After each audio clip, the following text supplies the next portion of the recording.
আমি অল্প video post করে লিখেছিলাম এই ভিডিওতে আমি সবার নাম প্রকাশ করব যারা যারা সঠিক উত্তর দিতে পারবেন।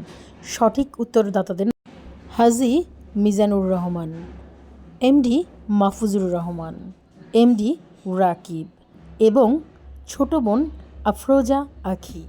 এরা সঠিক উত্তর দিতে পেরেছেন। এটা ছিল লইট্টা মাছের শুটকি ভুনা। কিভাবে রান্না করেছি সেটা শেয়ার করছি।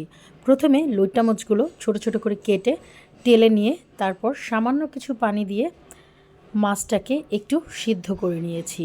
অবশ্যই কিন্তু মাছগুলো ভালোভাবে ধুয়ে পরিষ্কার করে নেবেন।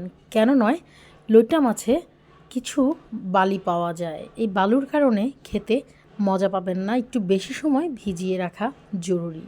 তারপর কাটাগুলো বেছে নিয়েছি আর অনেক পেঁয়াজ, রসুন, কাঁচামরিচ আর সব ধরনের মশলা দিয়ে ভালোভাবে কষিয়ে কষিয়ে মাছটাকে আমি রান্না করেছি। রান্না শেষে আমি অবশেষে আরেকবার ফ্লেভারের জন্য দিয়েছি কাঁচামরিচ এবং ধনিয়া পাতা।